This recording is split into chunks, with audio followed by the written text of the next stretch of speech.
Hello बच्चों, welcome to JET point. JET point में आपका बहुत बहुत स्वागत है। अब तक के लेक्चर में हमने सेंटर ऑफ मास के बारे में देखा था कि सेंटर ऑफ मास होता कैसे था और उसका कंजर्वेशन वगैरह हमने और conservation of momentum centre of मास से कैसे लिंक करता था, इस सब के बारे में हमने देखा था। अब उसके बाद उसी का एक्सटेंशन में है कि हमने ये डिस्कवर किया था कि अगर कोई कंजर्वेशन ऑफ मोमेंटम हो रहा है तो उस पर एक्सटर्नल फोर्स जीरो होगा या सेंटर ऑफ मास के साथ कैसा कनेक्शन होगा। तो हमने देखा था कि ये centre of mass equal to m into A1 plus m into A2 plus dot dot dot upon total mass of the system. तो इसमें m1 इंटू A1 और plus m2 into A2 basically force है, तो उसका vector sum हो रहा था और वेक्टर सम अगर जीरो अगर हो तो हम वहाँ से कह सकते थे कि नेट फोर्स जीरो होगा और उसके सेंटर ऑफ मास में कोई मूवमेंट नहीं होगा। ये सब बातें देखा था। फिर उसके बाद हमने देखा था कि अगर न्यूटन्स का सेकंड लॉ जो था F इक्वल टू dp/dt, तो अगर P कांस्टेंट है, मोमेंटम कांस्टेंट है, तो उसको अगर हम डिफ्रेंशिएट करेंगे तो उसका वैल्यू शून्य होगा और dp/dt वैल्यू F होता है और F एक्सटर्नल का मतलब शून्य, यानी कि P कांस्टेंट होगा। ये सब बातें हमने पिछले क्लासेस में डिस्कस किया था। आज के लेक्चर में हम लोग देखेंगे कि कंजर्वेशन ऑफ मोमेंटम होता है सॉरी, उसमें नया चीज़ कैसे और कोई जुड़ जाए। क्या वो एक्सटर्नल फोर्स लगेगा तो उसके लिए भी मोमेंटम कंजर्व होगा? तो अभी मैं कहूँ यस होगा तो कहे कि आप पहले क्या बोले थे कि कोई एक्सटर्नल फोर्स नहीं लगेगा। हाँ, तो वहाँ पर भी मैंने बोला था कि एक्सटर्नल फोर्स अगर जीरो होगा तभी सिस्टम का कंजर्वेशन ऑफ मोमेंटम लगेगा। अभी यहाँ पर मैं फिर बोल रहा हूँ कि एक्सटर्नल फोर्स लगेगा तो भी होगा। तो ये क्या घन चक्कर है, या क्या मतलब कि ऐसे दो बातें क्यों हो रहा है, कि है या तो नहीं है? तो हम तो यानी हमेशा बोल सकते हैं, यस आप हमेशा बोल सकते हैं, लेकिन उसको momentum of conservation of momentum correction के साथ कहेंगे। जैसे कि आपको याद होगा कि मैंने जब काइनेटिक एनर्जी के लिए बताया था कि चेंज इन काइनेटिक एनर्जी क्या होता था। Change in kinetic energy equal to work done. तो मान लीजिए किसी बॉडी पर अगर या कोई बॉडी है, उसके पास इनिशियल स्पीड u है 10 मीटर पर सेकेंड और वो कुछ उस पर फोर्स ऐसे लगा तो उसके बाद उसका 20 मीटर पर सेकेंड हो गया। तो हम वहाँ पर बोलते थे ना कि काइनेटिक एनर्जी इंक्रीज कर रहा है सॉरी, काइनेटिक एनर्जी इंक्रीज हो रहा था। तो उसका मतलब जो फोर्स लगाया गया उस पर, तो उसके चलते कुछ वर्क किया गया। तो हमने देखा था कि change in kinetic energy equal to work done. तो kinetic energy initial plus work done equal to final of kinetic energy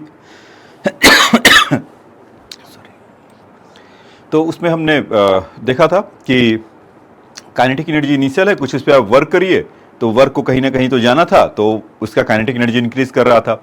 या फिर हमने ये भी देखा था कि किसी के पास 10 मीटर पर सेकेंड है और स्लो डाउन होकर 5 मीटर पर सेकेंड या धीरे धीरे हो रहा था। तो वहाँ पर फ्रिक्शनल फोर्स अपना काम कर रहा था। ऑल दो हम जानते थे कि फ्रिक्शनल फोर्स जो होता था कि नॉन कंजर्वेटिव नेचर का होता है, फिर भी हम उसको वर्क एनर्जी थ्योरम में कैसे इंक्लूड कर रहे हैं, तो एडिटेड वर्क एनर्जी थ्योरम का जो इक्वेशन होता था वैसे करके। तो वैसे ही बच्चों यहाँ पर अगर आप देखेंगे कि सपोज की कोई ऑब्जेक्ट है और उसका मास अगर कुछ सपोज उसका मास कुछ m है, तो इस पर अगर आपने फोर्स लगाया, ठीक, तो और मान लीजिए पहले से कुछ स्पीड है, तो थोड़ी देर के बाद उस मास का वेलोसिटी v हो जा रहा है और फोर्स सपोज कंटिन्यूअस लग ही रहा हो, या फोर्स लगाने के बाद हल्का सा उसको पुश किया और इस पुश को मतलब हल्का सा इसको एक ऐसा थप्पड़ लगाया, इज कॉल्ड इम्पल्स। तो बेसिकली तब उस समय का उसका वेलोसिटी क्या होगा। तो मैं आपको जो समझाना चाह रहा था कि जैसे एनर्जी कंजर्व होता है वैसे ही मोमेंटम भी कंजर्व होता है। Energy can neither be created not distorted. Momentum का भी यही हालचाल है कि उसको भी हमें क्रिएट और उसको डिस्ट्रॉय नहीं कर सकते। तो मोमेंटम जैसे कंजर्व होता था, एक्सटर्नल फोर्स हो तो हमने अगर एक्सटर्नल फोर्स नहीं हो तब तो उसमें कोई डाउट ही नहीं है। अगर एक्सटर्नल फोर्स हो तो मोमेंटम को हम कंजर्व करा सकते हैं एडिटेट करके, उसको हमें बताना पड़ेगा। मैं अभी तक जो आपको डिस्कशन में ऐसा बताया कि अगर काइनेटिक एनर्जी सपोज इसका हाफ m/u² है और कुछ इस पर वर्क कर दिया तो कुछ ना कुछ तो F इंटू डी किया, तो यहाँ से इसका फाइनल हाफ mv² हो गया। ये चीज़ तो आपने पीछे अच्छे से खूब से देखा है। सिमिलरली बच्चों क्या होगा कि अगर F मास इंटू वेलोसिटी है, अगर हमें जानते थे कि काइनेटिक एनर्जी है तो उसके पास मोमेंटम होता है, ये चीज़ आपने रिलेशनशिप देखा है ना, kinetic energy equal to p² by 2m होता है। अगर जिनका याददाश्त कमज़ोर हो रहा है तो, या मान लीजिए कि इनको याद ही नहीं है, तो हाफ mv², ऐसा कर सकते हैं। तो इसको मास टाइम्स काइनेटिक एनर्जी किया जा सकता है क्या, तो 1/2 m²v², ऐसा होगा। तो 2 times of kinetic energy equal to mass into velocity को क्या कर सकते हैं, मोमेंटम, और उसका स्क्वायर है। तो kinetic energy equal to p²/2m, जो मैं उधर आपको बता रहा था। तो ये है, तो काइनेटिक एनर्जी है तो इसके पास मोमेंटम है। तो F, और यहाँ से देखेंगे F dt इक्वल टू, ये U था और यहाँ से V हो जाएगा। ठीक है बच्चों, तो ये आपको चीज़ समझना था। तो इसी के लिए बात कर रहा था कि initial momentum equal to final momentum तो होता था जब कोई एक्सटर्नल फोर्स नहीं लगता है। अगर कोई एक्सटर्नल फोर्स लगा तो F.dt, इसके साथ हम उसका कर सकते हैं। अच्छा, अब इसको पहचाने कि F.dt क्या है या F.dt क्या है। तो फोर्स इक्वल टू, हमने ये सीखा समझा था ना, dp/dt होता था ऐसा, ये rate of change in momentum is force. तो F इंटू अगर dt कर ले तो यहाँ से कितना हो जाएगा, dp इस चेंज इन मोमेंटम। तो इस चेंज ऑफ मोमेंटम को बच्चों इम्पल्स कहते हैं। कुछ ऐसा लगाया, फोर्स लगाया और उसके चलते यहाँ पर कुछ मूवमेंट होने लगा, या कुछ भी उसमें इंक्रीज डिक्रीज हो रहा होगा। मतलब सपोज कि वेलोसिटी इंक्रीज हो रहा होगा, अपने आप से तो होगा नहीं ना। अपने आप से तभी होगा कि जब आप दौड़ रहे हैं या कुछ कर रहे हैं, तो इंटरनल फोर्स में काउंट होगा। अगर कोई दौड़ रहा है और कुछ पीछे से एक ऐसा लगा दे, एक चपत लगा दे या कुछ उसको पुश कर दे, तो अगर 10 मीटर पर सेकंड से आप दौड़ रहे होंगे तो 30 मीटर पर सेकंड से हो जाएंगे। तो मस्ट भी एक्सटर्नल फोर्स लग रहा होगा, कोई स्पीड इंक्रीज कर रहा होगा तो। और मान लीजिए कि आप 20 मीटर पर सेकंड से हैं और अचानक से कुछ ऐसा हुआ कि आप मतलब स्लो डाउन हो गए, या मतलब लगा कि आपको फ्रिक्शन है वहाँ पर, या कोई हवा आपको रोक रहा हो, एक्सटर्नल एजेंसी आपको रोक रहा हो। जैसे कि आप दौड़ रहे हैं और आपके अगेंस्ट में कुछ हवा विंड चल रहा है, तो आपका स्पीड ऑटोमेटिकली क्या होगा, धीरे हो जाएगा। तो उस केस में भी आपको क्या लग रहा होगा, एक्सटर्नल फोर्स लग रहा होगा। तो उसके लिए अगर स्लो डाउन हो रहे होंगे तो m into U minus F D T into M into V. तो ये डिपेंड करता है कि f इंटू डी टी का ये जो इम्पल्स लग रहा है, कि अगर उसके मोशन के साथ साथ अगर हो रहा है, अगर उसी की डायरेक्शन में हो गया तो आपका मोमेंटम बढ़ जाएगा। अगर आप उसमें उसके अगेंस्ट अगर इम्पल्स अगर लग रहा है, मोशन के कोई भी ऑब्जेक्ट के अगेंस्ट अगर लग रहा है, तो उसका मोमेंटम क्या हो जाएगा, डिक्रीज हो जाएगा। तो ये दो इक्वेशन उसी को डिपिक्ट कर रहे हैं। तो हमें आज इसी के आसपास घूमना है। तो बेसिकली हमें जो हमें उसका टॉपिक है, उसमें हम जो आज कवर करेंगे, इम्पल्स एंड मोमेंटम कंजर्वेशन। ठीक है बच्चों, तो उसी की कहानी था ये इम्पल्स F.dt, इसका change in momentum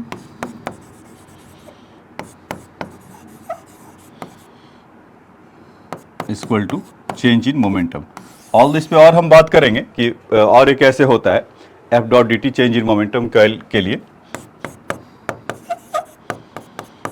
m into V minus M into U. ठीक है, तो और भी आप देखेंगे कि जो फोर्स वर्सेस टाइम का जो ग्राफ होगा अगर इस तरह का, तो इसका एरिया क्या देगा, इम्पल्स देगा।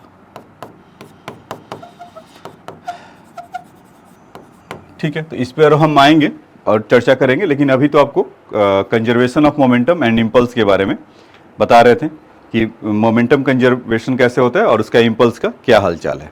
ठीक है, तो इस डिस्कशन से आपको ये बातें समझ में आया होगा कि अगर एक्सटर्नल फोर्स अगर लगता है तो उसके साथ कैसे क्या होगा या किस हिसाब से होगा। तो इसको नटसेल में ऐसा कुछ लिख ले आपके लिए, क्या है कि P initial plus F D T equal to P final, और P initial minus F D T into P final. तो हम इसी के आसपास आज पूरा अपना ज्ञान रखेंगे, इसी कॉन्सेप्ट के आगे पीछे। फिर एक तो ये है, फिर उसके बाद देखेंगे कि अगर मास कहीं वेरिएशन अगर होता है तब उसके चलते क्या कहानी हो रहा है, कि कहीं अभी तो एक पार्ट इसका ये है, इस पर काम करेंगे। और सेम कॉन्सेप्ट को अप्लाई करते हुए कि अगर कहीं चेंजिंग ऑफ मास है, जैसे मान लीजिए कि रॉकेट है, रॉकेट ऊपर की तरफ जा रहा तो धीरे धीरे उसका मास कम होते जाता है ना, ये फ्यूल से बर्न हो, या बहुत कुछ ऐसा है कि जैसे मान लीजिए कि कहीं कोई ट्रक खड़ा है और उसमें कुछ सैंड वगैरह है और धीरे धीरे रेत अगर निकलने लगे, तब उसके चलते उसमें कुछ मूवमेंट होगा, वगैरह वगैरह, इस तरह का बहुत सारी चीज़ें हम लोग आज डिस्कस करेंगे, बेसिक से समझेंगे। तो आ जाइए इस कॉन्सेप्ट को अपने दिल में रखते हुए आगे बढ़ते हैं। देखिए ये कह रहा है कि body of mass 10 kg is pulled with the time varying horizontal force F equal to 2T square. 10 kg का है, F equal to 2T square से ऐसे इसको खींच रहा है। On a rough surface having a coefficient of friction mu equal to 0.2। ठीक है। Find the speed of the block after the 6 second. 6 second के बाद उसका लगेगा क्या होगा स्पीड। तो देखिए उसको मूव करने के लिए तो सबसे पहले क्या करना पड़ेगा, ये जो फ्रिक्शनल फोर्स से ओवरकम करना पड़ेगा। जो F equal to 2T square लग रहा है, अगर फोर्स अगर इधर ऐसा लगाएगा और ये सरफेस रफ है तो फ्रिक्शनल फोर्स एक्टिवेट हो जाएगा ना, ऐसा F, और फ्रिक्शनल फोर्स का वैल्यू कितना हो जाएगा, म्यू इंटू mg। तो म्यू का वैल्यू 0.2, m का वैल्यू 10 इंटू 10, तो कितना हो जाएगा इस 20 Newton. So you can say that कि F is greater than frictional force, ऐसा होगा तभी होगा, या जस्ट इसके इक्वल हो जाए। भाई हमने देखा था ना कि स्टैटिक फ्रिक्शन में क्या होता था कि अगर आप फोर्स अगर लगाते हैं और मोशन उसको करने के लिए तो वो कम से कम स्टैटिक फ्रिक्शन के इक्वल होगा, और उससे जैसे ही ज़्यादा दे जाएंगे एक पॉइंट भी, so motion will be happened. तो यहाँ से अगर इसका वैल्यू फाइंड करें, F equal to 20 newton equal to 2T square, तो T इक्वल टू √10। तो T इक्वल टू √10 सेकेंड के बाद तो मोशन इसका स्टार्ट होगा। ठीक है, तो डायरेक्टली हम इसको अगर पुट कर दें तो फंस जाते हैं, है ना बच्चों, कि अगर यहाँ से F2T स्क्वायर है, अगर उसका वैल्यू पुट करते अगर 6 सेकेंड पर है तो 36 इंटू 2 72, और फिर कहते हैं कि अच्छा चलो फ्रिक्शन हटा दो और उसके बाद एक्सेलरेशन कुछ आएगा और v इक्वल टू प्लस 80 लगाते फिर करते, तो उससे हमारा हो सकता था कि हम उसमें से ना कर पाएँ। अब देखिए कि अभी फोर्स लग रहा है, इस पे नेट फोर्स क्या लगेगा, F minus mu into mg, यही ना, और मास इंटू वेलोसिटी, नेट मोमेंटम जो गेन करेगा। तो और साथ में dt टाइम ऐसा कर लेते हैं, जो उसके चलते इम्पल्स लग रहा होगा, मतलब फोर्स लगाया तो 2T स्क्वायर तो है, लेकिन सेम टाइम फ्रिक्शन भी अपना रोल दिखा रहा है। तो इससे हम यहाँ से ऐसा बोल सकते हैं क्या कि F का जो F के जगह पर हम, ये पहले इक्वेशन आपको समझ में आया होगा ऐसा, तो F के जगह पर कितना है 2T स्क्वायर, तो इसको हटा लीजिए, 2T square minus mu mg का वैल्यू कितना था 20, और इसके साथ dt equal to mass into velocity, ऐसा ही होगा। अच्छा, अब हमें जो देखना है कि वेलोसिटी इसको फाइंड आउट करना है। अच्छा, dt के चलते जो उसमें चेंज इन मोमेंटम क्या होगा बच्चों, मास इंटू वेलोसिटी ना होकर वो भी तो dv होगा ना, अगर इसका डिफरेंशियल फॉर्म लिखे तो। अब इसको हमें इंटीग्रेट करना है। t कब से इसमें मोशन स्टार्ट हो रहा है, जब √10 सेकेंड है, और कब तक होगा, इस 6 सेकेंड तक, ऐसा। और इनिशियली वो कहाँ से रेस्ट में है, अगर आप वहाँ से भी देख सकते हैं कि t का वैल्यू 0 अगर पुट करेंगे तो 0 फोर्स लगेगा, तो कोई होगा भी नहीं। तो t equal to v is 0 है, और उस समय v का वैल्यू फाइनली आएगा। तो ये चीज़ आपको निकालना है, ये निकल कर आया। तो ये समझ में आया बात आपको कि फोर्स और जो रिटार्डिंग फोर्स था, मतलब या फ्रिक्शन फोर्स था -20 इंटू dt करेंगे तो मास इंटू dv, और इसको जब इंटीग्रेट करेंगे तो हमारा जितना भी वेलोसिटी है वो निकल कर आ जाना चाहिए। तो इसको जब इंटीग्रेट करेंगे बच्चों, इसी चीज़ को यहाँ पे लिख दे रहा हूँ, तो 2T स्क्वायर का इंटीग्रेशन इस 2T³/3 अपॉन 3 माइनस 20T, और यहाँ से √10, और ये आपका हो गया 6 equal to m into v, mass उसका 10 किलो है, v माइनस 0, dv का तो v होगा। तो यहाँ से इसका वैल्यू आप अगर फाइंड आउट करेंगे तो कुछ निकल कर आएगा, तो 216/6, तो कितना हो जाएगा 72। ये अगर 6 का वैल्यू रखेंगे तो एक एक करके आपको पुट करना पड़ेगा। आइए इधर पुट कर लिया जाए, 2T³/3 minus 20T equal to, यही था ना अपर लिमिट लोअर लिमिट, और लगाना और है, मतलब कि √10 है और यहाँ से आपका 6 था और मास था हमारा 10 इंटू वी।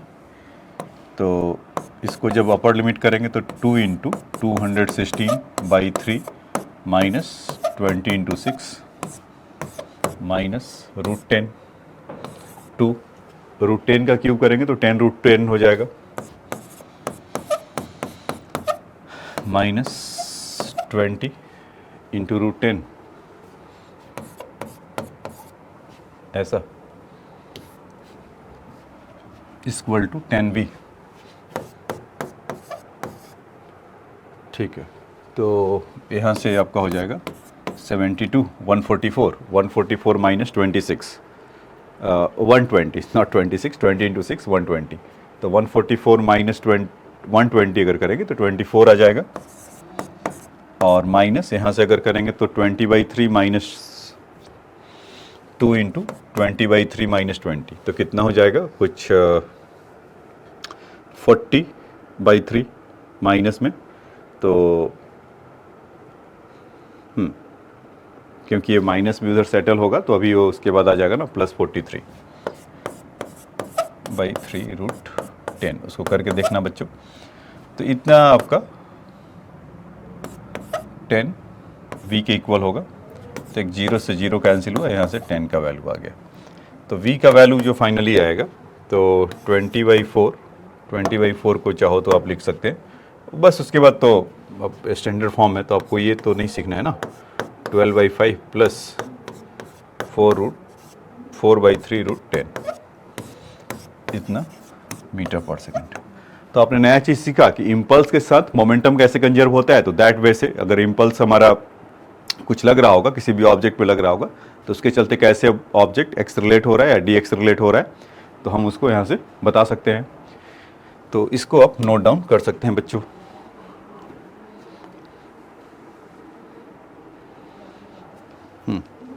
अब इसके बाद इसको कर लीजिए, पॉज कर करके अपना काम कर सकते हैं। अब आज नेक्स्ट क्वेश्चन पे चलते हैं। कह रहा है कि block of A release from the rest from the top of the ways block height h shown in figure if velocity of the block when it is the reached the bottom of the incline is v0। ठीक है, जब यहाँ पर आ रहा है तो उसका velocity हमारा v0 है, उसका मास कितना है m नहीं दिया है, कोई बात नहीं, यानी कैंसिल होगा। Find the time of sliding, तो उसको टाइम कितना लग रहा होगा। तो अगर हम सोचें कि अगर नीचे की तरफ आ रहा हो यहाँ पर, तो इसका स्पीड कितना हो गया 0, और जब यहाँ पर आ रहा तो v0 हो रहा है, तो चेंज इन मोमेंटम कितना हो रहा होगा बच्चों v0, और मतलब change in momentum mass times of v0 से मतलब था। अच्छा ठीक है, एक बात तो ये हो गया। दूसरा कि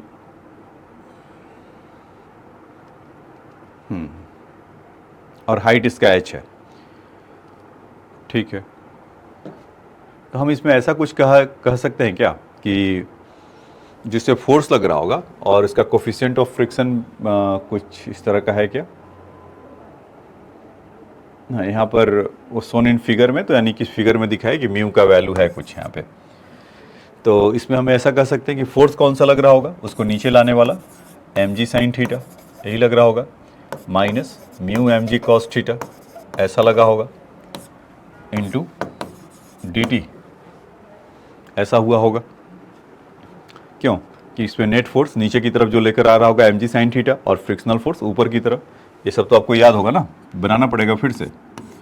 चलो जो बच्चे हैं थोड़े कमज़ोर उनके लिए बना देता हूँ, mg sin थीटा और यहाँ से mg cos थीटा और यहाँ से फ्रिक्शनल फोर्स ऐसे लगता था, और ये आपका उसी के लाइन में, ठीक उसी के लाइन में नॉर्मल फोर्स ऐसे लगता था। तो वहाँ से अगर आप करेंगे तो नेट फोर्स आपका mg sin theta minus mu mg cos theta ऐसा होगा, ठीक है। तो इक्वल टू, और उसका चेंज इन मोमेंटम कितना हो जाएगा m इंटू v0, यही लग रहा होगा। ये अभी जो सीखा कि अभी आपको यही सीखा है ना कि f net into D T equal to mass into velocity change in momentum, तो उसी पे काम किए। तो इसको आप इक्वेशन नंबर 1 मान लीजिए। तो अभी देखिए dt भी है, अभी हमें उसका निकालना क्या था, टाइम निकालना है ना। तो dt है तो इसको dv नॉट तो गेन नहीं कर रहा, पूरा पूरा टाइम ही बता देते हैं कितने टाइम पर ये आएगा। यही पूछा है कि find the time of sliding, कितने देर में होगा। तो देखो इस क्वेश्चन को करने के लिए हम कैसे भी ऑन थे, वर्क एनर्जी थ्योरम या और भी उसका जो कंबाइंड मोशन का उसका लगाकर वहाँ से कर सकते हैं। नया आपको कैसे होगा कि मतलब चेंज फ्लेवर्ड में, मतलब कि जो सीखा है उसको हम अप्लाई अगर करें तब क्या होगा। दूसरा एक क्या था हमारे पास कि मान लीजिए कि mg साइन थीटा है और म्यू mg कॉस थीटा, ये फोर्स लग रहा था। तो अगर इसमें डिस्टेंस कितना होगा, ये वाला अगर ये h है तो ये वाला कितना हो जाएगा डिस्टेंस, h कोसेक थीटा, मतलब कि h बाई इसको x कह लेते हैं और साइन थीटा यही होगा। तो x इक्वल टू क्या होगा, h कोसेक थीटा होगा ना। तो यहाँ पर h कोसेक थीटा लिख सकते हैं। मतलब ये force into displacement equal to half M V naught square, ये भी तो होता है। तो इसमें क्या होगा कि जैसे ही डिवाइड करेंगे तो ये सब जितने भी थे अपने घर चले जाएंगे। तो बचा कि आपके पास t upon h cosec theta equal to m से m गया, v नॉट से v नॉट गया, तो 2 बाई वी नॉट ऐसा होगा। तो यहाँ से जब इसका t का जो वैल्यू आएगा वो कितना आ जाएगा, 2h cosec theta by v।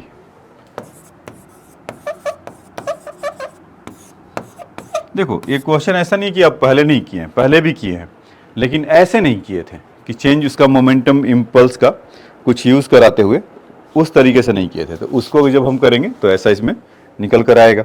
ठीक है, अब आ जाइए नेक्स्ट क्वेश्चन में चलते हैं, या लिखना है आपको लिख लीजिए। इक्वेशन नंबर 2, एक मतलब कि मोमेंटम कंजर्व कराया यहाँ पे ऐसा कि mg sine theta minus mu mg cos theta into T equal to M V naught, जो आपको इम्पल्स इंटू मोमेंटम था। और दूसरा इक्वेशन जो लेकर आए ये वाला एनर्जी कंजर्वेशन से, पहला वाला मोमेंटम कंजर्वेशन से, दूसरा वाला एनर्जी कंजर्वेशन से।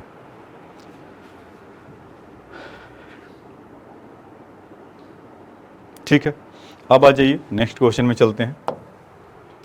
हाँ ये देखिए, ये भी कमाल का क्वेश्चन है, सेंटर ऑफ मास और कंजर्वेशन ऑफ मोमेंटम का क्या लाजवाब यूज़ किया है। कह रहा कि on spring of block system shown in a figure at a time the varying of force F equal to 5t newton is applied on 2 kg after 10 second velocity of the 3 kg mass is your 3 meter per second. Find velocity of 2 kg mass at that instant. तो अभी क्या है कि ये सब ऐसा दिखा है तो स्मूथ है, कोई एक्सटर्नल फोर्स नाम की चीज़ है नहीं। कभी भी ग्रो किया होगा टी, अब वो रुका है चला है उससे कोई मतलब ही नहीं है। कभी ना कभी तो उसका एट इंस्टेंट बोल दिया ना कि at after the 10 second velocity 3 kg 30 metre second, find the velocity at that instant, उसी पे चाहिए। ये नहीं कि वहाँ से कितना हो गया है और उधर से कितना गया है, उसके लिए नहीं है। तो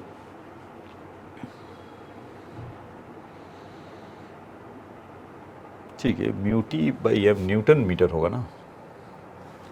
ठीक है, तो देखिए कि इसका अगर मोमेंटम को कंजर्व कराना हो हमें तो F इंटू डी टी, और सेंटर ऑफ मास उनका कहीं होगा यहाँ पर V सेंटर ऑफ मास वाला, तो कितने से मूव कर रहा होगा, तो 3 + 2 इंटू आपका V सेंटर ऑफ मास। इसको इंटीग्रेट कर ले क्योंकि ये वेरिएशन है ना उसके साथ, तो 5 into T into D T हो जाएगा। इसको इंटीग्रेट कर दीजिए 0 से 10, तो एट 0 पे कोई सेंटर ऑफ मास नहीं होगा, तो 5 V सेंटर ऑफ मास आ जाएगा।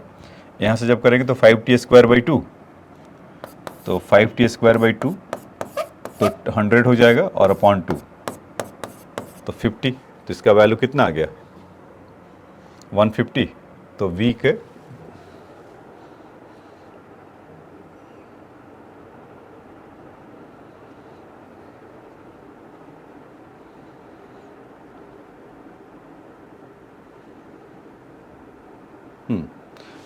देखिए तो उसमें 5 हो गया V सेंटर ऑफ मास, तो 5 से 5 कैंसिल हो गया।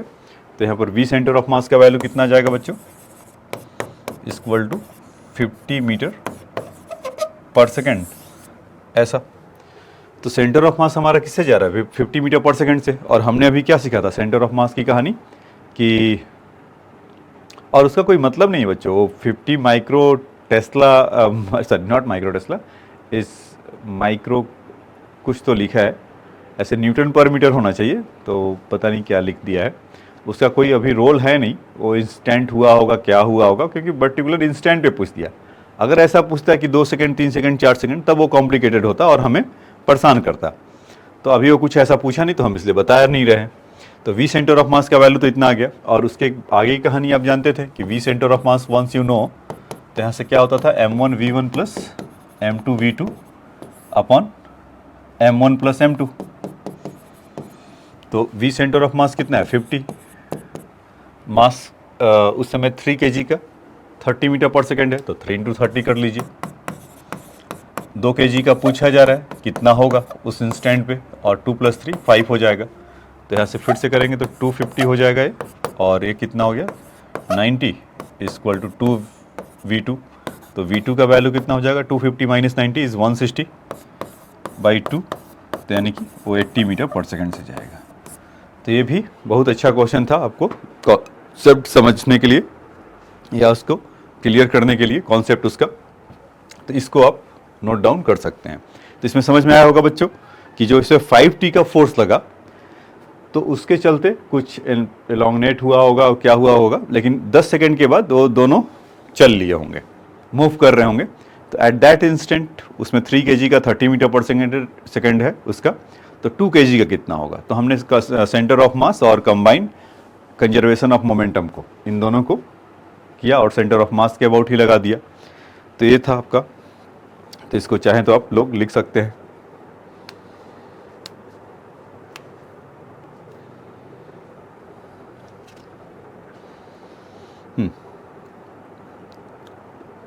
ठीक है बच्चों, लिख लिए। अब आ जाइए नेक्स्ट कॉन्सेप्ट पे चलते हैं। उसका नाम है मास वेरिएशन कह लीजिए। तो एक एक करके समझेंगे कि क्या होता है।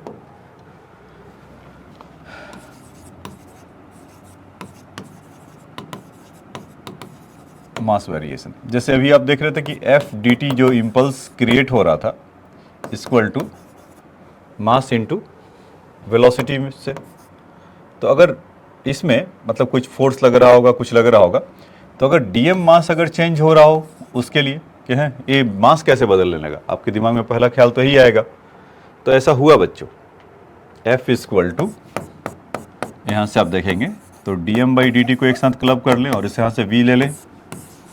ऐसा कर सकते हैं क्या, बेसिकली आप एफ जानते थे, F equal to M D V by D T. इस बार डी वी को तो ऐसा ही छोड़ दिया, कुछ होगा, ये डी टी इसके साथ क्लब कर गया, एम इंटू डी टी जो यहाँ पर लिखा हुआ है। तो मतलब मास पर यूनिट टाइम, मतलब कि समथिंग कुछ, मतलब जैसे मान लीजिए कि अगर कोई जा रहा हो, कोई कार जा रहा हो या कुछ ऐसा, आपने कल क्वेश्चन में देखा था ना कि हिंदी मूवी का हीरो था, ऊपर से ड्रॉप कर गया, तो उसके चलते इसका मोमेंटम बदल गया। जैसे कि ऐसे जा रहा था कोई कार और यहाँ से लैंडिंग करता है और उसका स्पीड, फाइनल स्पीड कितना हो जाएगा, ये सब चीज़ें हमने कल देखा था। तो अब क्या हो रहा है कि एकदम से वो कांस्टेंट मास करके नहीं हो रहा है, कंटिन्यूसली कुछ इंक्रीज है, मतलब टाइम बाउंड है। सपोज कि अब टाइम बाउंड करने के लिए क्या कर सकते हैं, जैसे मान लीजिए कि कोई ट्रेन जा रहा है या कोई भी मतलब कि आपका ट्रॉली वगैरह जा रहा है और बारिश हो रहा है, तो जब बारिश यहाँ पर आएगा ऐसे ऐसे ऐसे ऐसे, तो होगा ना कि एक बार में तो उतना नहीं होगा, कुछ 10 सेकंड 20 सेकंड 1 घंटा 4 घंटा 5 घंटा के बाद उसका कुछ उस पर रिसीव करेगा और उसके चलते मास हैवियर होगा, तो फिर मोमेंटम का क्या हालचाल होगा। तो हो गया ना, time with respect to time mass का वैरी हो रहा है, या क्वेश्चन में हमें ऐसा देगा ही कि चलिए कि ठीक है ऐसा ही कुछ इस तरह का हो रहा है, मास इसमें पर केजी इतने सेकंड से आ रहा है, या रेटेड होगा 2 kg पर सेकंड 5 kg पर second, then what will you do. तो हम उस केस में ऐसा मास कंजर्वेशन की कहानी को हम लगाएंगे कि ठीक है अगर मास अगर कुछ रिसीव हो रहा है तो उसके बाद उसका इम्पल्स पर क्या फ़र्क पड़ेगा। ठीक है, तो एक क्वेश्चन लेते हैं वैसा ही जो बारिश वाला है, और उसके बाद हम उसको और समझेंगे कि क्या उसमें हो रहा है। ठीक, तो देखिए एक यहाँ पर क्वेश्चन है, ऐसा कह रहा है कि tank car of mass m is rest on the road at t equal to 0, force start acting on the tank car and also the rainfall start in the vertical direction as shown in figure. Figure तो नहीं दिया है, लेकिन मैं आपको यहाँ से ऐसा कर सकते। अच्छा रुक जाइए, मैं इसके लिए फिगर को लाता हूँ। ठीक है बच्चों, ये देखिए आपके लिए लेकर आया फिगर को, Correct. Tank car of mass m is a rest on a road at t equal to 0. A force start acting on the tank car and also rainfall starts in vertical direction as shown in a figure. देखिए अभी कुछ t equal to 0 पर rest पर है, उसका मास m है और थोड़े देर के बाद उसमें बारिश आ रहा है और उसके चलते उसका कुछ वेलोसिटी v है और फोर्स कॉन्स्टेंटली लग रहा है t इक्वल टू टी पर समथिंग, यहाँ पर ऐसा कुछ ये है t इक्वल टू टी पर ऐसा है और f इक्वल टू कुछ और आगे बढ़ा होगा तो t dt के लिए वहाँ से आ रहा है। तो हमें बताना है कि इस तरह का कुछ सिचुएशन है in vertical direction and shown in figure the rain is falling with the velocity v with respect to the earth and the rate of collection of r water in the tank is r kg पर second. ठीक है, तो find the velocity of the tank car as a function of time t। तो देखिए सबसे पहले तो इसका मतलब समझा देता हूँ कि जो मैं बोल रहा था ना कि कुछ वहाँ से रिसीव कर रहा है बारिश, मतलब यहाँ से ऐसा कुछ आ रहा है, तो उसके बाद उसका मास अगर सपोज m है तो मास बेसिकली m कैसे आया, उसका टैंक का मास जब एम्प्टी होगा तो होगा और r kg का रेट कितना, किस रेट से उसमें पानी वाटर फिल हो रहा है, r kg पर सेकेंड। सपोज कि t सेकेंड के बाद हम उसका चाह रहे होंगे तो उस समय इसका मास कितना हो जाएगा r इंटू टी, ऐसा कुछ होगा क्या। तो मास वेरिएबल है ना विथ रिस्पेक्ट टू टाइम, आप देख पा रहे होंगे। अब देखिए कि इसमें जो मोमेंटम जब बारिश मतलब जब यहाँ से हो रहा होगा कि सपोज ठीक है कि अगर m मास आया होगा तो और थोड़ा सा dm मास अगर आया होगा तो क्या होगा, तो उस समय का मोमेंटम क्या होगा मास इनटू वेलोसिटी और फोर्स तो कंटिन्यूअस लग रहा होगा फॉर dt टाइम में। सपोज dt टाइम में यहाँ से यहाँ बढ़ा, t टाइम है तो इसके पास dt टाइम है, तो अगर वेलोसिटी इसका v है तो v प्लस dv हो जाएगा नया वेलोसिटी और मास भी कितना हो जाएगा m से dm हो जाएगा। तो हम इसको लिख सकते हैं क्या, ये बात समझ में आया पहले कि देखिए अगर किसी सर्टेन टाइम पर m उसका मास होगा, सपोज ये t वाला ले लीजिए, टीसी को पकड़ लीजिए कि m आफ्टर टी टाइम के बाद उसके पास इतना मास होगा तो उस समय का कुछ वेलोसिटी होगा v, तो f इंटू डी करेंगे। ठीक है, फिर उसके बाद जो मतलब क्योंकि इम्पल्स तो कॉन्स्टेंटली लग रहा है ना, तो मोमेंटम तो इतना है और थोड़ा सा मोमेंटम ये जनरेट करेगा, तो दोनों मिलकर अब न्यू मोमेंटम कितना हो जाएगा बच्चों, मास उसका इंक्रीज होकर m इंटू डी हो गया है ऐसा, और उसके साथ वेलोसिटी भी बढ़कर v से dv हो गया है। तो हम इसको ऐसा लिख सकते हैं क्या v प्लस dv। देखिए तो ऐसा बोला जा सकता है, बिल्कुल बोला जा सकता है। तो उसमें देखिएगा कि जब हम मल्टीप्लाई करेंगे तो जो भी बहुत स्मॉल क्वांटिटी होता है dm और dm या कुछ तरह का इस तरह का, तो और वो छोटा कर देगा तो वेरी निग्लेक्जिबल हो जाएगा। तो इन दोनों का मल्टीप्लाई तो निग्लेक्जिबल होगा इसके साथ। ठीक, मतलब एक कुछ वैसा है कि 0.1 है और एक 0.1 है, तो 0.1 इंटू 0.1 कितना हो जाएगा 0.01, मतलब 100 टाइम्स उसका कम कर देगा। तो इसलिए उसको तो नहीं देखेंगे। तो यहाँ पर मिलेगा क्या मास इंटू वेलोसिटी, इसमें m into D V plus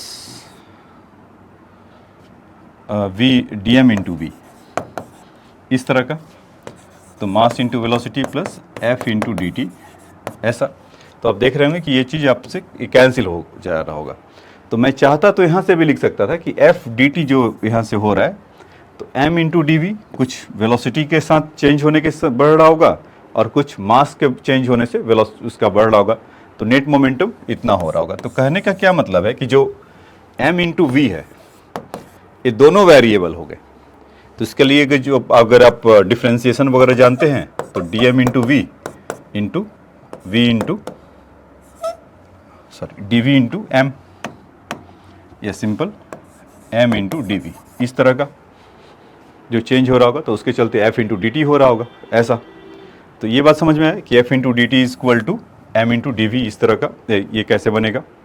तो ये आपका आज का टेक अवे है, मतलब आज के पूरे क्लास में आप ये मतलब आप सीख सकते हैं, या कहिए कि मतलब हाँ कि एक ऐसा कोई पॉइंट हमने चीज़ को पकड़ा। तो f इंटू डी टी यहाँ पर लिख लेते हैं बच्चों ऐसा करने के लिए। अच्छा, उसमें हमें dm का भी जरूरत पड़ेगा कि वो dm होगा कितना। तो ये देखिए dm का वैल्यू यहाँ से कितना आ जाएगा, ये तो m तो कांस्टेंट है, r इंटू डी टी ऐसा बोल सकते हैं क्या, r हमारा रेट था। तो अगर इसको लगाया जाए f डी टी, जो मतलब अगर लिखते हैं इसको इस इक्वेशन में पुट करते हैं f डी टू, हमारे पास m इंटू डी वी है तो m का वैल्यू कितना था m into R D T, not D T is T ना अभी, तो r इंटू टी। इसका m का value into D plus dm के जगह पे आर डी टी लिख सकते हैं और हमारा v का वैल्यू आ जाएगा ए वी। तो देखो ये आपको समझ में आया क्या, ये इक्वेशन लिखना। तो वहाँ से आप देख पा रहे होंगे कि dt वाले हैं, तो dt को एक साइड में लाएंगे तो कितना हो जाएगा f, यहाँ तो ये dv का सब मामला है और dt का इसके साथ है, तो ठीक है।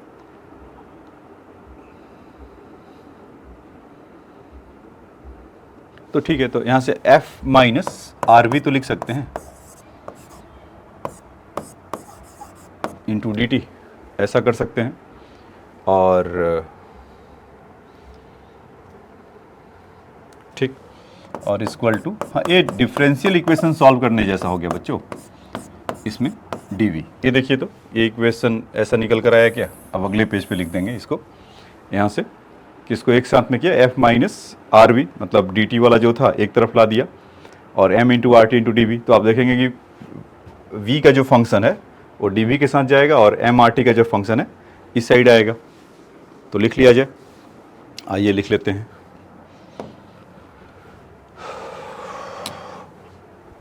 f minus R V D T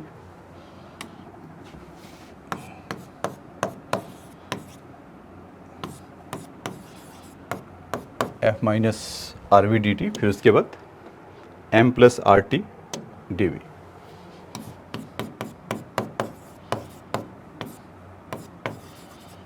ऐसा, तो यहाँ से अगर रखेंगे तो D T upon m plus R T ऐसा होगा और D V F minus R V, ऐसा इंटीग्रेट कर देंगे। तो t इक्वल टू 0 पर शून्य है, ये रेस्ट पर था ना, देखिए क्वेश्चन में मेंशन है कि t equal to 0 force start acting on the tanker also rainfall start. तो कोई मतलब उसमें है नहीं, तो सब शून्य होंगे, तो 0 होगा। और उस समय का वेलोसिटी v पर, कोई टाइम t पर हमें चाहिए, the function of time t। अच्छा, ये आप समझते हो ना बच्चों कि 1/x का इंटीग्रेशन कितना होता है, ln x, ये तो बचपन में सीख लिया होगा, ठीक है। और इसका इंटीग्रेशन 1/ax प्लस बी, तब भी होगा ln x, sorry ln ax plus B, मतलब जो पूरा एक्सप्रेशन है पूरे पे लॉग लग जाएगा और यहाँ पे जो मल्टीप्लाई होता है वो डिवाइड हो जाएगा।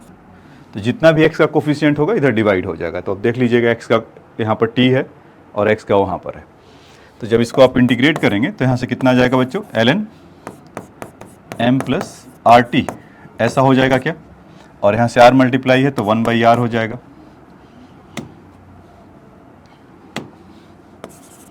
ऐसा, और इस पे r तो कांस्टेंट है तो 0 टू t लगेगा। और सिमिलरली जब यहाँ से करेंगे तो ln f minus R V, फिर से क्योंकि वो भी लीनियर जैसा है और माइनस आर उसका कोफिशिएंट है तो माइनस 1/r कर लेंगे। तो ये r से r तो ऐसा निकल जाएगा और इस पे भी 0 टू t है और यहाँ से 0 टू v है। तो इसको अगर निगेटिव को सेटल करेंगे तो 1/rv, या अभी देख लेते हैं पहले 0 आने के बाद सब t को अगर पुट करने के बाद क्या क्या मिलेगा। तो इसमें अगर आप करेंगे तो ln m plus R T का, अगर t का वैल्यू पुट करेंगे तो m आर टी, तो m प्लस आर टी जैसा है वैसा ही होगा, माइनस अपर लिमिट, मतलब अपर लिमिट वो पुट किया, फिर lower limit minus ln m, और ये तो 0 हो जाएगा। तो उसको जब सॉल्व करेंगे तो ln m plus R T upon m हो जाएगा, क्योंकि ऐसा होता है ना, ln a minus ln b equal to ln a by B हो जाता है। तो ये चीज़ यहाँ पर लगेगा। तो यहाँ पर अगर आप करेंगे तो ln m plus R T upon m आ जाएगा, ठीक है। माइनस को अभी याद रखिएगा। तो similarly f minus R V upon, फिर से जब वैल्यू 0 होगा तो f हो जाएगा, ऐसा। और ये निगेटिव जब कुछ होगा उसका तो पावर उसका 1 हो जाएगा, तो उसका रेसिप्रोकल हो जाएगा। तो ठीक, यहाँ पर स्पेस बना लिया जाए थोड़ा। तो जब इसको सॉल्व करेंगे हम लोग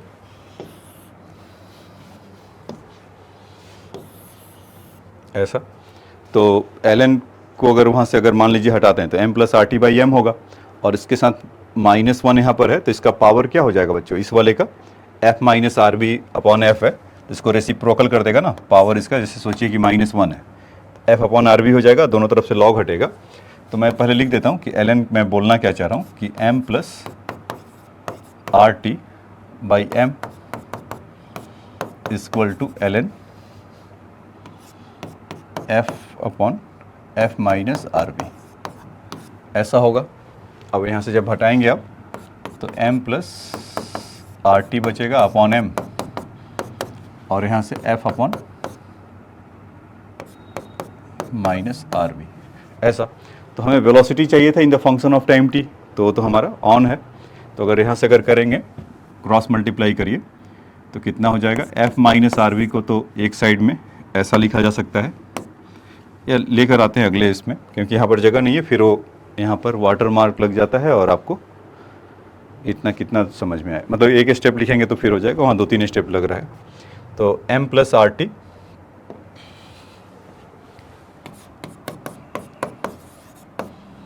m plus R T by कितना था, m था ना, equal to f upon f minus R V, हमें v चाहिए तो इसको क्रॉस मल्टीप्लाई करिए, तो f minus R V equal to M F upon m plus R T हो जाएगा क्या, ऐसा।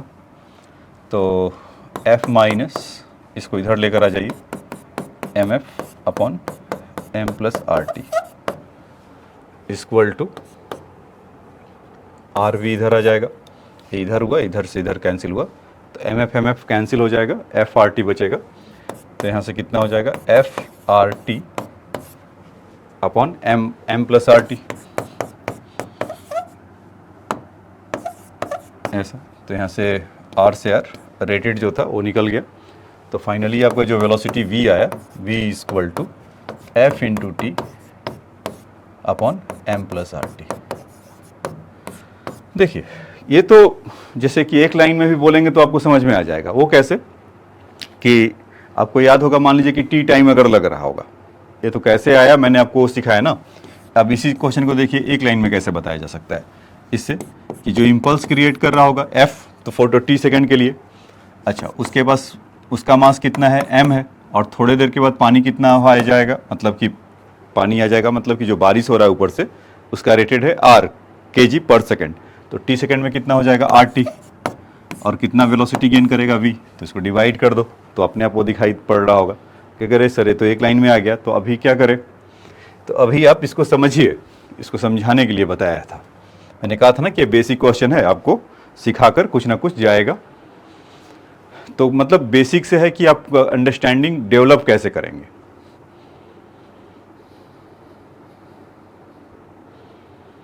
ठीक है, तो यहाँ से अपना स्टार्ट करना, मतलब लिखना चालू कर दीजिए कि मोमेंटम सीखें, कि अगर ये फिगर जरूर बनाइएगा तो उससे क्या होगा कि आपका अंडरस्टैंडिंग और बढ़ेगा। तो मास इंटू वेलोसिटी अगर आ रहा होगा और f इंटू डी टी हो रहा होगा, तो मास इंक्रीज कितना हुआ m प्लस डी एम, और उसके चलते वेलोसिटी कितना इंक्रीज हो रहा था v से डी वी, तो v प्लस डी वी किया, और इसको पूरे को हमने इसको डाला, और फिर आपके सामने थोड़ा बहुत अलजबरा किया, और मास का जो वेरिएशन है कुछ इस तरह का था, तो D M equal to R T और एफ टी, तो ये निकल कर आया। और फिर उसके बाद का तो डिफरेंशियल इक्वेशन वगैरह का ज्ञान हमें लेकर आ गए, और वहाँ से हमने बता दिया। ठीक है बच्चों, तो इसको फटाफट आप चाहें तो इसको लिख लीजिए।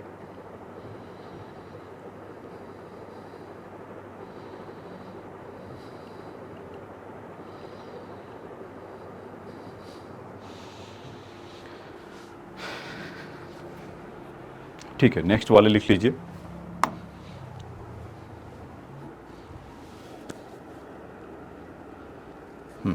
और उसके बाद का यहाँ लिख लीजिए।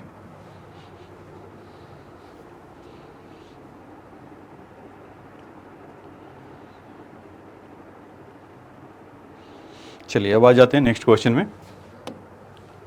कह रहा है कि let the car be tank car is filled with the water as shown in figure, is the initial mass m of the car is the m and t is equal to 0, hole is made on the left of the left wall of the car and the water start spilling out from the car with the constant velocity u with respect to the car। देखो बच्चे, इसमें क्या था, पहले वाले में पानी आ रहा था, ऊपर से नीचे आ रहा था। इस बार क्या है, पानी ऑलरेडी, पानी तो नहीं मतलब कुछ कुछ भी होगा, मास उसका लीक कर रहा है। मतलब कि ऐसा मान लीजिए कि कार है कुछ,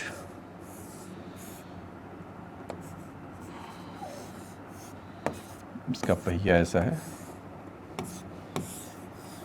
और ऐसे कुछ है और यहाँ पे ही लीकेज है, ऐसे आ रहा होगा। तो सेम काम वही बोला है कि m इसका मास है उसके साथ, और लीकेज जो हो रहा है, the rate at the injection of the r is, rate है r kg पर सेकेंड हो रहा होगा। तो सबसे पहले तो इसी को निपटा लिया जाए, मतलब कि अब उसका जो स्मॉल मास है m आ रहा होगा, तो इस केस में क्या होगा, m माइनस आर टी, वहाँ पर प्लस हो रहा होगा, यहाँ पर माइनस हो रहा होगा। तो ऐसा तो नहीं करेंगे सर वही वाला कर दो फिर से जो एक लाइन में किया था, वो करेंगे, लेकिन आपको समझाना भी तो है ना कि इसमें कि हुआ क्या क्या। ठीक है बच्चों, तो देनी और फोर्स उस पर लग रहा होगा, तो इसमें बोल रखा है the hole of the mass in the left of the car with start and springing out from the car with a constant velocity with respect to the car. ठीक है, तो ठीक है, कांस्टेंट वेलोसिटी से आ रहा है और the injection of the water is r k g, find the velocity of the car as function of time t. ठीक, तो ये हमें बताना है। तो यहाँ पर अगर आप देख रहे होंगे कि m, जैसे m तो एक खुद ही वेरिएबल है, तो यहाँ से भी आपको dm minus R into D T ऐसा मिलेगा, लेकिन इसका ज़रूरत इस बार नहीं होना चाहिए, या होगा तो चलो उसको कर लेंगे, ऐसा कुछ नहीं है उसमें। लेकिन ऑप्शन इन फिगर बार बार बोला है ना, तो आधी चीज़ें तो फिगर के लिए वो उसमें रख लिया है कि फोर्स के लिए उतना डाल रहा है, तो इसमें जो फोर्स है तो दिया नहीं है, तो आप ऐसा फोर्स लगा लीजिएगा।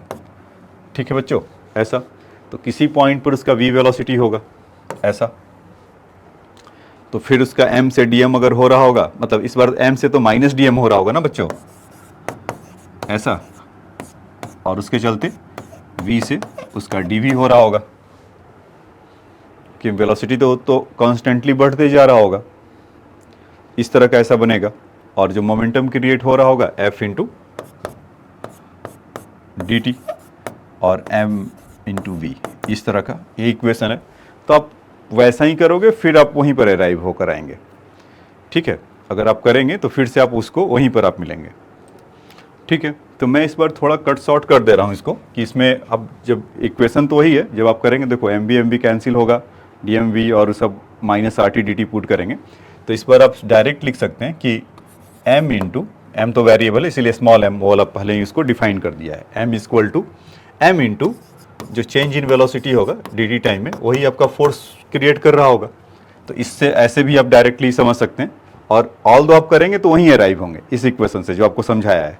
तो पिछले बार मैं समझा दिया हूँ, तो इसको आगे प्रोसीड करिएगा। अब आगे इसका देख दूसरे तरीके से, ऐसा भी सोचने के तरीके से भी देख लीजिए कि इसमें change in velocity D V by D T हो रहा होगा, मास उसका वेरिएबल है, तो मास के जगह पर हम क्या लिख सकते हैं, minus m into R T into D V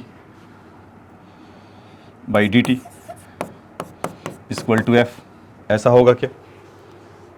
तो उस केस में कि आपको डी टी पे अभी सॉल्व करना है, तो यहाँ से क्या कर सकते हैं कि डी वी बाई एफ, या उसको उधर ही रख लीजिए, डी वी इक्वल टू यहाँ से F upon minus M R T into D T, integration कर दें, टी इक्वल टू 0 टू इसका वेलोसिटी टी होगा और एनी टाइम टी पर वी होगा। तो वही काम है यहाँ पर आपको करने को मिलेगा जो वहाँ पर आपने किया था। अगर डी टी का करेंगे तो एल एन, एफ को तो बाहर कर लीजिएगा क्योंकि कांस्टेंट है, L N M minus R T और इसको 0 टू टी, और डी वी का करेंगे तो वी मिलेगा वी से 0 से वी माइनस 0 से। तो velocity of the car the function of time T फटाफट आपको वहाँ से मिल जाएगा। तो आ जाइए इसको कर लेते हैं कि इसका F by D V, F को इधर हटा देते हैं और D T M minus R T, तो इसको इंटीग्रेशन करेंगे तो 0 टू वी है और यहाँ से 0 से टी है, तो इसका वी हो गया F L N M minus R T और ये हो गया 0 से टी, तो यहाँ से एफ हो गया L N M minus R T. अगर टी का वैल्यू पुट करेंगे, 0 का वैल्यू पुट करेंगे तो एल एम हो जाएगा, तो यहाँ से ऐसा हो जाएगा। तो ये आपका v का वैल्यू मिल जाना चाहिए is the function of time t। ठीक है बच्चों, तो इसको आप नोट डाउन कर सकते हैं। और मैं आपको इंक्रेज करने ऐसा कर रहा हूँ कि आप इसको ऐसे भी सोचिएगा जैसा अभी मैंने बताया। जैसे कि m होगा, dm मास निकलेगा तो m माइनस डी एम, तो इसमें टर्म आ रहा है ना m माइनस डी एम का, तो उसको ऐसे करिएगा। और बाकी आप इसको ऐसे भी देख सकते हैं।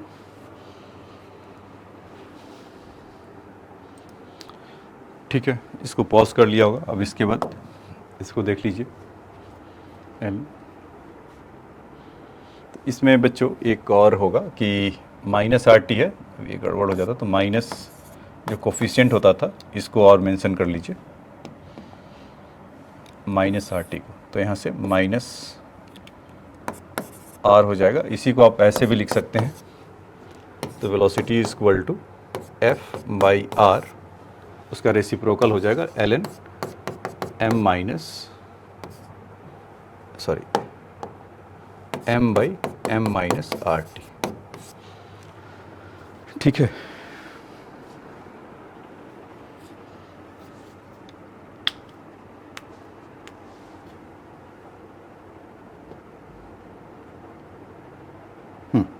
अब वो सही है, एक एरर के साथ था। अब आ जाइए नेक्स्ट क्वेश्चन देखते हैं। कह रहा है कि let the car of the tank car fill with the water is the initial mass of the car is m is the made of the left car the water start spilling from the with the constant. ये repeat कर दिया गया question.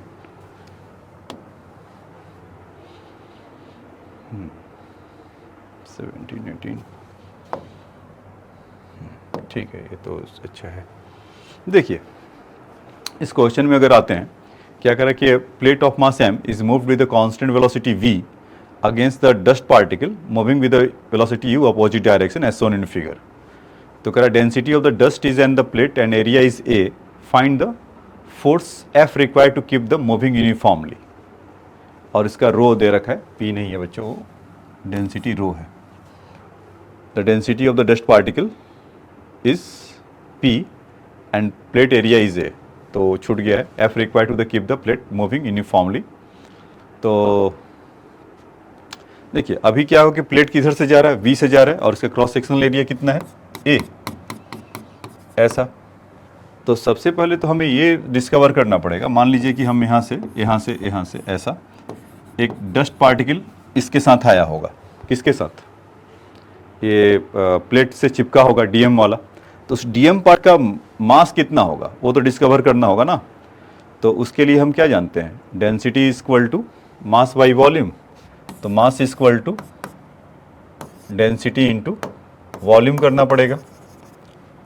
तो density volume कितना होगा, अगर u speed से आ रहा है तो एरिया और u इंटू डी टी जब करेंगे तो इतने पार्ट का लेंथ आ जाएगा बच्चों।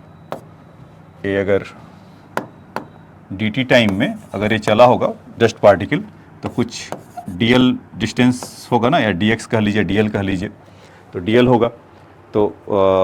तो डिस्टेंस कितना चला होगा, मतलब वॉल्यूम के लिए क्या चाहिए, एरिया इंटू उसका लेंथ, मतलब dm पार्टिकल का एक स्ट्रिप मान लेते हैं। तो u इंटू डी टी, तो u इंटू डी टी का वैल्यू l हो जाएगा और a इतना आ जाएगा। तो dm इक्वल टू आपका ये ऐसा मिल गया, rho into a u into D t. ठीक है, अब आते हैं, बात करते हैं कि अगर f में f फोर्स अगर लगा रहे होंगे तो उस पर, किस पर, डस्ट पार्टिकल पर, तो f इंटू डी टी इतने का तो इम्पल्स से लगाएगा। ठीक है, साथ ही साथ उसमें क्या हो रहा होगा कि जितने उसके कांटेक्ट में आया होगा या इसका मास जिसका है, इसमें प्लेट का मास m इंटू वी है, क्या m इंटू वी ऐसा होगा। ठीक है, तो थोड़े देर के बाद उसमें से dm भी अगर आता है और उसमें अगर वो चिपक जाए मास उसका, तो m प्लस dm लिख सकते हैं फाइनल वाले में। कि मतलब कि भाई जब पूछ रहा है ना कि इधर से v से कर रहा है और यूनिफॉर्म वेलोसिटी के लिए क्या चाहिए उसको, एक मतलब एक बोला है कि find the force f required to keep the plate moving the uniform velocity, मतलब कि उसको भी मेंटेन कर दे, जो इधर से u से आ रहा है तो एक इतना चिपक जाए कि कोई इसका मतलब नहीं रह जाएगा, मतलब कि जितने से वो जा रहा होगा उतना ही होगा, उसमें इंक्रीज डिक्रीज नहीं हो जाए। ओहो, तो इसमें क्या करेंगे कि m प्लस डी एम कर लेते हैं ऐसा, और फिर उसके बाद किस वेलोसिटी से जा रहा था, v से। ठीक है, तो इसमें F D T M into V M plus D M into V, मतलब इनिशियली जो अगर मास इंटू वेलोसिटी अगर इससे जो प्लेट है उस पर अगर फोर्स एफ लगा रहे होंगे तो डी टी टाइम में इतना ए इम्पल्स जनरेट करेगा, और उसका एम इंटू वी तो इनिशियल था ही, मतलब initial M into V plus F into D T, जो आपको सिखाया था कि P initial plus impulse equal to final में क्या होगा कि एम प्लस डी एम, कुछ अगर इससे अगर चिपक रहा होगा इसके प्लेट पर आ रहा होगा तो उसका वेलोसिटी dm आ रहा होगा, और साथ ही साथ क्या होगा बच्चों कि जो dm इंटू यू, मतलब कि क्या होगा कि इतना तो चिपका, लेकिन वो एक्शन मतलब कि आने के बाद थोड़ा सा उसको पुश करेगा उसी के डायरेक्शन में, जितने से टकराने के बाद फिर वापस होगा, क्योंकि वो बहुत वो लाइटर है, तो मतलब ऐसा तो समझेंगे नहीं कि वो उसके साथ हो रहा हो, या मतलब कि जस्ट बहुत निग्लेक्जिबल है उसके स्ट्रिप पे, तो उसको dm इंटू यू क्रिएट होगा। एक चीज़ क्या होगा कि इस चक्कर में जैसे dm हमने वहाँ पर जो लिया था कि dm इक्वल टू वॉल्यूम इतना लिया था, तो u इंटू डी टी कर रहे हैं, तो dt टाइम में तो जैसे कि डस्ट पार्टिकल आ रहा है, ये भी तो जा रहा होगा ना उतने टाइम में इधर, तो वो dl में ही कंसिडर कर लीजिए उसको। तो यहाँ पर जैसे कि मैंने जो उसका एरिया इंटू जो लेंथ के लिए निकाला था, तो u इंटू डी टी तो यहाँ से आ रहा होगा, लेकिन साथ में v इंटू डी टी भी आ रहा होगा। ये चीज़ मतलब कि dt टाइम में जितना प्लेट मूव करेगा और उतने टाइम में उसका एयर होगा, तो कुल मिलाकर मुझे डायरेक्टली ये ले लेना चाहिए था v plus u into D T. Relative velocity इन दोनों का कितना होगा, इतना ही डिस्टेंस कवर करेंगे, v plus u into D T. तो आप वहाँ से देख भी पा रहे होंगे v plus u into D t ही हो रहा है। अब आइए काम पे लग जाते हैं। हमसे चाहिए था क्या, फोर्स निकालने के लिए, तो m इंटू वी तो आपको कैंसिल होते हुए दिखाई दे रहा होगा, तो एक बार स्पष्ट रूप से फिर से लिख लेते हैं, mass into velocity dm into V dm into U. तो ये तो दोनों कैंसिल, सॉरी वो कैंसिल नहीं, ये वाले कैंसिल हो जाएंगे, तो f into D T equal to कितना हो जाएगा, dm into V plus U, और dm का वैल्यू हमारे पास इतना है ना, तो काम हो जाना चाहिए, और dt भी मुझे लगता है कि वो रूल वहाँ से हट जाएगा। तो f इंटू डी टी, और यहाँ से dm कॉमन लिया तो v plus u into D T हो जाएगा। तो dm के जगह पर अगर देखेंगे तो रो उसका डेंसिटी इंटू मास एरिया था, और लेंथ के लिए अभी हमने देखा था कि v प्लस यू पहले से आ रहा था dm के जगह पे, और इंटू डी टी इसके लिए, तो फिर डी dm है ना, dm into V plus U, ये dt क्यों लिख दिया मैंने, ये नहीं आना चाहिए। तो dm के जगह पर आ जाएगा a v plus u into dt ऐसा, और v प्लस यू पहले से है, तो कितना आ गया बच्चों, rho into a v plus u into dt इसका स्क्वायर, और यहाँ से f dt कैंसिल हो गए, तो फोर्स इक्वल टू कितना लगा रहा है, rho into a v plus u square. तो ये बात समझ में आया। इसमें समझने के लिए था, फिर से एक बार ब्रीफ कर देता हूँ कि हुआ क्या, कि स्टार्टिंग में मैंने उसको कंसीडर में नहीं लिया था कि अगर dt टाइम में अगर डस्ट पार्टिकल आ रहे हैं तो ये भी दोनों जा रहा होगा, तो दोनों में उसका जो dm मास जो एक स्ट्रिप है उसके अगर प्लेट के साथ जो चिपक रहा होगा वो कितना होगा, रो इंटू वॉल्यूम, तो रो इंटू एरिया, और u into D t v into D t, या in short v plus u into D t, मतलब ये लेंथ होगा। ये लेंथ के लिए जैसे आपको उधर सीखा, अभी बता रहा था कि वेलोसिटी v इंटू अगर dt करते हैं तो बेसिकली लेंथ है ना, वेलोसिटी बाई टाइम, और इंटू टाइम करेंगे, तो इस केस में v प्लस यू हो जाएगा, और dt के लिए ऐसा मिलेगा, तो ये कुछ ऐसा मिलेगा क्या, u plus V into D T, और एरिया इतना है, और रो, और फिर जो हमने कंजर्वेशन ऑफ मोमेंटम अभी सिखाया था कि इनिशियल मोमेंटम प्लेट का कितना है, मास इंटू वी, फोर्स और लगा रहा है f into D T, finally क्या हो रहा है कि m dm आपस में आ रहे हैं, और उनका वेलोसिटी v, इसके लिए कि जो dm पार्ट उसके साथ एम्बेडेड हो रहे होंगे या जो चिपक रहे होंगे प्लेट पर, और dm प्लस यू उस तरीके से आ रहा होगा, तो इन दोनों का अगर सम करेंगे तो हमारा निकल कर आ जाएगा। ठीक है, अगर इससे तो कन्फ्यूजन नहीं है ना कि u इधर से आ रहा तो निगेटिव क्यों नहीं लिए, वो इसलिए बच्चों कि जब आ रहा होगा इधर से तो उसके बाद वो आने के बाद फिर से वो कोलाइड किया होगा और फिर उधर जाएगा, तो उसके लिए उसका मोमेंटम dm इंटू यू होगा। ठीक है बच्चों, तो ये तो इसका ये पार्ट था। फिर उसके बाद ये हम उसको सॉल्व कर लिया, तो ठीक है, अब इसको आप नोट डाउन कर सकते हैं, तो नोट डाउन कर लीजिए।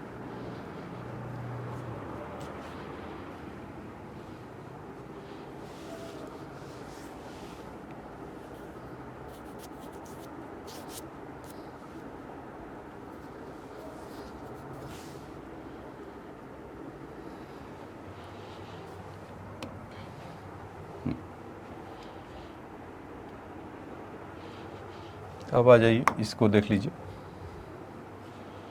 इसमें कह रहा है कि mass m is connected with the weightless cable of the over the frictionless pulley of the container of the water whose mass is m naught. इसका मास m नॉट है और उसका m1 है। ठीक है, तो m1 है, m1। ठीक, whose the mass is m naught at t equal to 0 if the container is eject water in downward direction at constant rate b kg per second। यहाँ से ऐसे निकल रहा है पानी, तो जैसे ही लाइटर होगा तो क्या होगा, स्पीड ऊपर की तरफ पकड़ेगा और ये नीचे की तरफ आएगा, तो लॉस ऑफ मोशन फिर से आ गया। कह रहा what is the velocity of v related to the container, determine the acceleration of v with a velocity v relative to the container, determine the acceleration of the mass as a function of time। ठीक है, जैसा वो answer वो बोल रखा है, या मान लो कि प्रूफ ही करना है एक तरीके से, तो हमें उसका बताना है।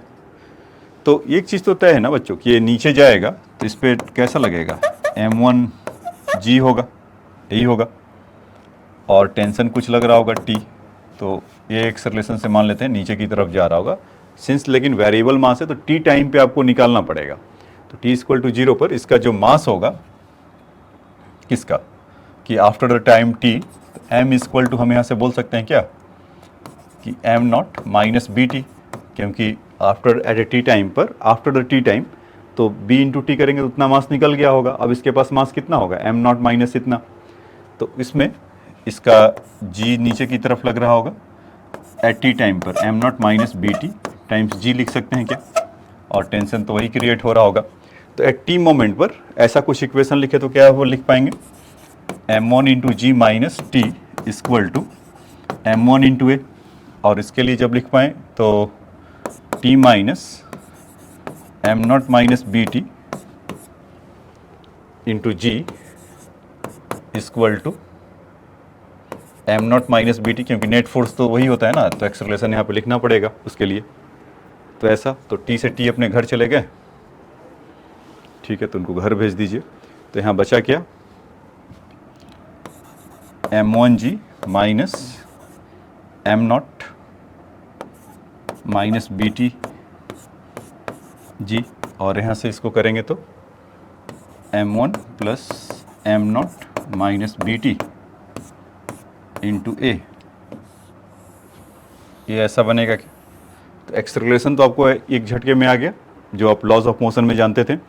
तो m1g minus m not minus B T, तो इसको डिवाइड कर दीजिए तो वहाँ से आपका निकल कर आ जाएगा। तो ये चीज़ आपको कितना मिल गया, इसको एक मिनट यहाँ से लिख लेते हैं m1g, फिर एक बार इसको इंटीग्रेट करना होगा बच्चों, क्योंकि तभी वो आएगा t ऑफ द फंक्शन के लिए।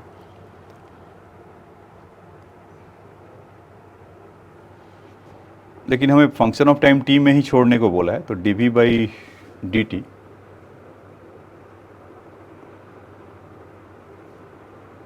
तो b इंटू डी टी, ठीक है। तो dv तो dv है, t का तो बहुत सारा है, फिर एक्सेलरेशन तो नहीं मांगा, हाँ ठीक है, मैं वही उसमें आ गया कि with the relative velocity v with container determine the mass m, acceleration of the m, ऐसा फंक्शन ऑफ टाइम t। ठीक है, तो अब एक्सेलरेशन के लिए है तो फिर तो आप डिवाइड करिए, आंसर घर ले जाइए, आ भी रहा होगा उसमें।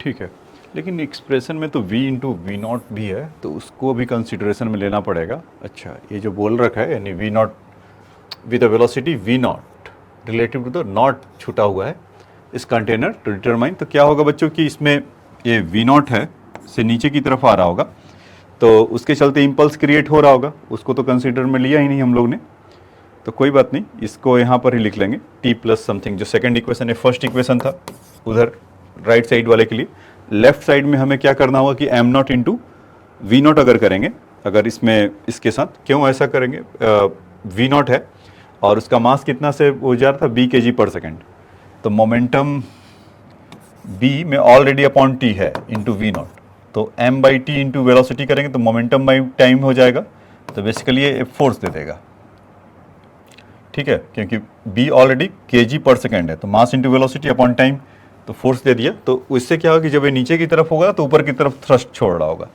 तो यहाँ पर अलग से b प्लस V0 कर लीजिएगा। तो जब ऐड करेंगे तो ये तब भी रहेगा, तो b प्लस V0 ऐसा। हाँ, अभी एक्सेलरेशन लिखा नहीं, तो चलिए अब आइए लिखना स्टार्ट करें इसके एक्सेलरेशन के लिए कि b प्लस V0 माइनस तो कितना था m1g plus m1g minus m minus V0 इन m0 माइनस V0 t ना, m0 minus V0 t into जी, और यहाँ से तो m1 था पूरा और m0 माइनस B2 इंटू ये पूरे में, तो a का वैल्यू कितना आ जाएगा बच्चों, तो जिस स्टाइल में लिखा है वैसे ही लिख देते हैं, m1g minus m0 g minus plus BTg upon m1 plus m0 minus BT, तो ये एक्सेलरेशन निकल कर आएगा। तो आपको क्या सोचना था कि लॉज ऑफ मोशन का जो कहानी चल रहा था ये वैसा ही है, बस ये दिमाग में रखना था, जो ये छूट गया था इसी के लिए तो काम कर रहे थे कि V0 अगर ये मतलब कि कुछ वेलोसिटी से जा रहा होगा तो इम्पल्स ऊपर की तरफ कितना छोड़ते हुए जाएगा, तो क्या होगा। ऐसा क्वेश्चन अभी और लेंगे, तो ठीक है, तो इसको आप नोट डाउन कर सकते हैं।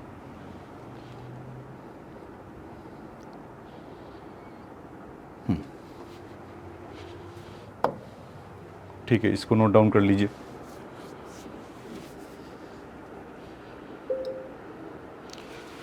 ठीक है बच्चों, तो आज के लेक्चर में इतना ही। तो आज हमने सीखा कि कंजर्वेशन ऑफ मोमेंटम या जो वेरिएबल मास होते थे उनका कंजर्वेशन ऑफ मोमेंटम से क्या रिलेशन है, और भी इस पे क्वेश्चन लेंगे, लिस्ट नहीं है ये तो बहुत कम है, अभी और आपको इस पे बताया जाएगा। मतलब अगर पुली है और जो ब्लॉक अभी जो मास स्पिल कर रहा था उसी पे डायरेक्ट फोर्स लगा दें तब क्या होगा, वगैरह वगैरह इस तरह के मिलेंगे, ठीक है। और फिर उसके बाद कोलिजन की तरफ लीड करेंगे, इस पे क्वेश्चन बताते हुए कोलिजन की तरफ शिफ्ट करेंगे और उसमें काइंड ऑफ कोलिजन देखेंगे क्या होता है, 1 डायमेंशन 2 डायमेंशन, और जब ये हो जाएगा तो फिर हम SC वर्मा का जितने भी क्वेश्चन है उसको सारे सिलसिलेवार तरीके से उसको लेंगे। ठीक है बच्चों, थैंक्स फॉर योर टाइम।